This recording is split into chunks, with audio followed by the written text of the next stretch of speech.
Welcome to this explainer. Today, we're diving straight into one of the absolute biggest, most profound mysteries of human biology. We're going to explore a question so fundamental, so deeply baked into our everyday lives, that you probably take it completely for granted every single second you're awake. The question is this: how does your brain actually know that you are you? I want you to try something for me right now. Go ahead and close your eyes for just a second. Seriously, close them. Notice how, even in the dark, without looking at your hands or your feet, you still know that you exist, right? You still know that you're you. But how? How does your biological hardware, essentially locked away in the pitch-black vault of your skull, know that this specific body belongs to you? Okay, you can open your eyes now. Because we're going to unravel exactly how your brain pulls off this incredible magic trick. Section 1. The feeling of you. The central question of self. So, what actually creates this persistent, undeniable feeling of being you? Well, for the longest time, people just naturally assumed there had to be a self-center in the brain. You know, like a tiny little control room where the essence of who you are just sits back and watches the world go by. But when we actually dig into the scientific literature, the reality is way more fascinating. Scientists do not consider the self to be the job of just one single brain area. Instead, your sense of self is a massive symphony of multiple, highly complex, interacting neural systems. The experience of being you is constructed from body ownership, bodily self-location, your sense of agency, interoception, and cognitive self-processing. And over the next few minutes, we're going to break down every single one of these components to see exactly how your brain builds you from scratch. Moving right along to Section 2, constructing body ownership, combining the senses. Let's start with the most obvious physical layer. How does your brain figure out which limbs are actually yours? We call this body ownership. And the crazy thing is, it isn't a given. It's a feeling actively constructed by your brain. Think about it like a giant puzzle. Your brain is constantly combining information from multiple senses. It takes vision, what you're seeing. It takes touch, what you feel against your skin. And it takes proprioception, which is your internal sense of where your muscles and joints are in space. By tightly synchronizing all of these sensory signals, your brain builds the baseline feeling that this particular physical body belongs to you. But here's the catch. Because it is a constructed feeling, it can actually be tricked. Which brings us to a really fascinating experiment. Researchers use something known as the rubber hand illusion to demonstrate just how flexible the brain's representation of body ownership really is. Here's how it goes. A participant's real hand is hidden from their view behind a screen. Then, a fake rubber hand is placed right in front of them, right where their real hand would normally be. Next, a researcher takes a brush and strokes both the hidden real hand and the visible fake hand perfectly in sync. Because the brain sees the brush stroking the fake hand and feels the stroke on the real hand at the exact same millisecond, the brain's multisensory integration basically goes into overdrive. It begins to construct a new reality. The participant might actually start to experience the fake hand as belonging to them. Now, we aren't saying your brain literally changes its physical shape, but it absolutely proves that body ownership is a constant, ongoing calculation based on synchronized sensory input. But you know, it doesn't stop at just owning your body parts. There's also the sense of bodily self-location. To know exactly where you are, your brain has to constantly integrate information about your body, your immediate surroundings, your visual viewpoint, and a ton of other sensory signals. This continuous mapping is what constructs the very distinct experience of where you are physically located in space. Section 3. The sense of agency. Who is moving? Okay, let's dive into this because it takes things a step further. It's one thing to own a body, but it is an entirely different thing to pilot it. We define the sense of agency as the specific, really profound feeling that, hey, I am the one causing this action. When you reach out to grab a cup of coffee, you don't just passively watch your arm move like a robot. You feel implicitly, deep down, that you are the author of that movement. So how does the brain create this feeling of authorship? Well, it all comes down to prediction.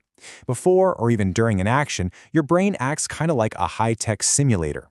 It generates predictions about the expected sensory consequences of whatever movement you're about to make. Then, the physical movement actually happens, and your senses send feedback straight back to the brain.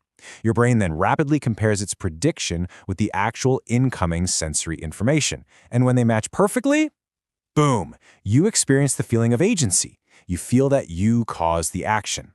Now, while this doesn't explain every single philosophical debate about human free will, it is absolutely the fundamental biological mechanism for feeling in control of your own body. And this brilliantly illustrates just how specialized your brain really is. Research shows us that body ownership and the sense of agency are distinct processes, backed by completely different neural networks.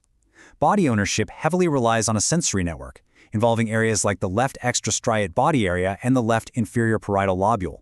Meanwhile, the sense of agency relies on sensory motor and premotor areas, like the left supplementary motor area and the posterior insula. They are distinct for sure, but they aren't totally isolated from each other.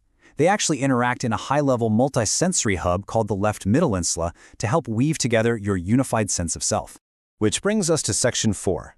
Listening to internal signals. What about your heart? So, we've talked a lot about vision, touch, and movement, but what about the stuff happening on the inside? This brings us to a really vital scientific concept called interoception. Interoception is basically your brain's processing of signals from inside your body. We're talking about your heartbeat, your breathing, your digestion, and all those other internal bodily states. This constant, non-stop stream of internal data is an absolute cornerstone in constructing your bodily self-awareness. It helps your brain maintain a clear boundary, differentiating the loud, noisy external world from the highly regulated internal environment of you. Section 5. Beyond the physical body. Expanding the concept of self. Because of course, you are a masterpiece of so much more than just a beating heart and a moving hand. The bodily self-consciousness we've been discussing, that's just the foundation.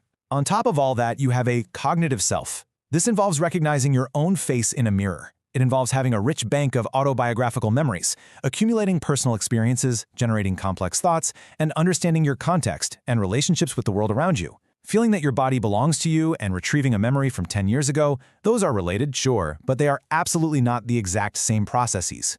And once again, we see specific brain regions stepping up to handle these higher-level cognitive tasks. Research indicates that the right prefrontal cortex shows a super strong bias for processing the self, like when you're evaluating your own personality or recognizing your own face.